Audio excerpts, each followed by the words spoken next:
Well, pasensya ka na kay Dr. Smith, ah. Overprotective lang siya sa amin and dito sa camp. Wala yun.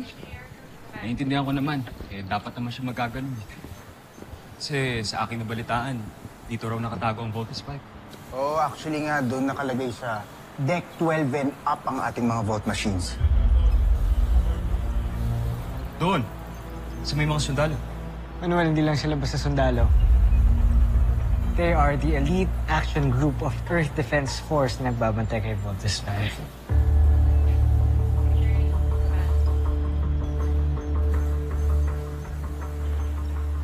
Steve! Buti nandito kayo. Sakto, may good news ako. Umamin na ako kay Jamie.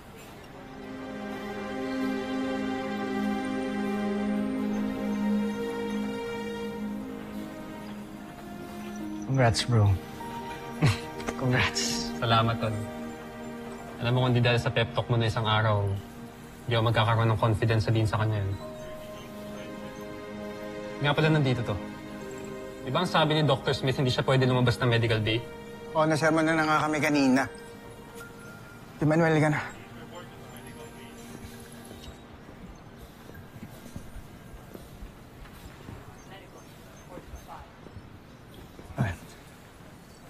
Gusto mo rin yung sinasabi niyan, Jamie, no? Galing mo, Kuya Manuel, ah. Naulaan mo yun. Madali basahin ang mukha ni Steve. Ewan ko ba kasi dyan kay Kuya, bro, eh. Mahal na nga niya si Jamie. Pakubayan niya sa iba. Maganda pag-uugali. Hindi makasarili. Pero yan ang magpapahamak sa'yo. Dapat ba ilaban ko? Kahit mag-away kami ni Mark? Hindi mahalaga ang ibang tao. Wala ka dapat isiping iba kundi ang kapakanan mo. Hindi. Hindi ganyan yung Kuya Bro ko. Martir eh.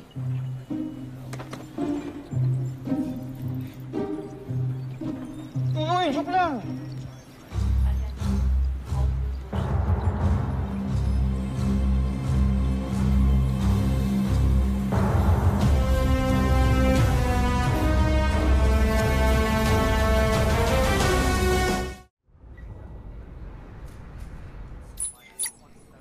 Ayos vitals mo ah, pang-idol. Salamat.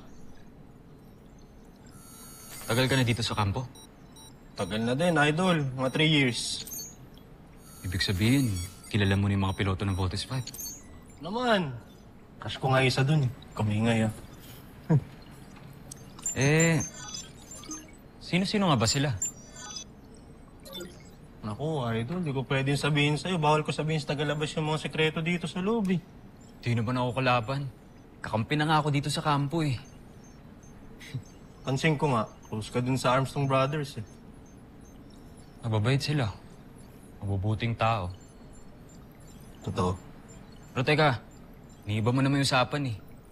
Sino nga kasi yung mga piloto ng Voltes 5? Si Steve, si Big Bert, sila no? Isa sila sa mga piloto. Ano ka ba?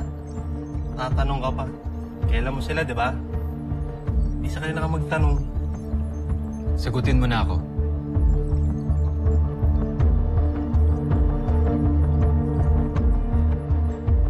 Sige na nga. Nurse Harvey, sumama ka sa akin sa kabilang wing ng medical bay. I need you there. Okay? Yes Now. po, Doc. Idol, wala mo na ako ah.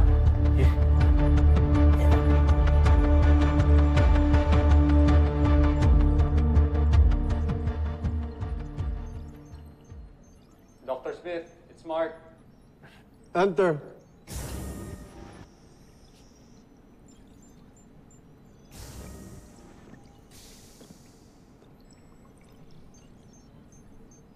Still looking for clues kung tao ba talaga o hindi yung bisita natin, Dr. Smith.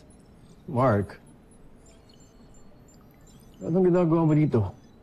Hindi ba dapat natutulog ka na? I couldn't sleep. So, tama ho ba ako? Ayan ho ba yung scan ni Manuel?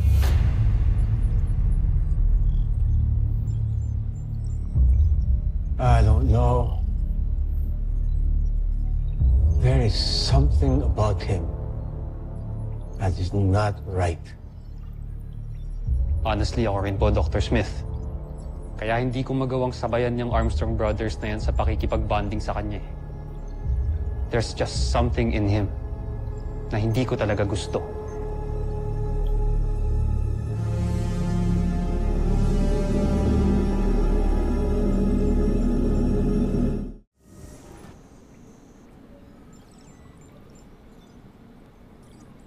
Medical team, report to 7. Medical team to command. Medical team to engineering.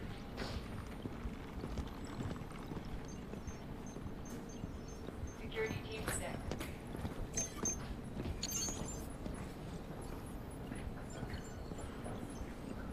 Engineering crew to flight deck. Bakit hindi ka napansin? Nandyan ka lang pala sa aking tabi. Ba't hindi naisip na baka ikaw nang para sa akin? Kala kaibigan lang, pero parang nahulog na rin ba ang Hindi mahalaga ang ibang tao. sinta? Wala ka dapat isiping iba kundi ang kapakanan mo. Ikaw sana ang nauna, sana'y sa'yo at di kanya. Ang puso ko paano magkakawala? Dagdagan mo pa ang armas ng Beast Fighter.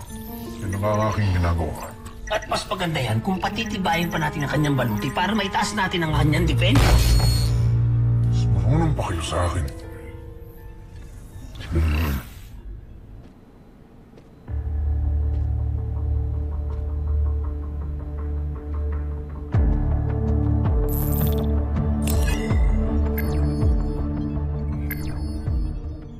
Joffrey, Joffrey, ikinagagala kita makausap, mahal ko. Mahal kong prinsipe. Kamusta ang iyong plano? Tagumpay ang aking plano, Sandra. Hindi ko lang basta napasok ang kampo ng mga taga-Terra Erdo. Nakuha ko rin ang loob nila. Subalit, nagulat ako.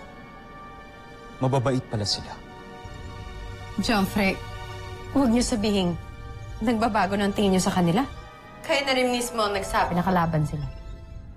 Oo, kaaway nga sila. Kaya walang magbabago sa aking mga plano, Sandra. Sasamantalahin ko ang kabaitang pinapakita nila sa akin.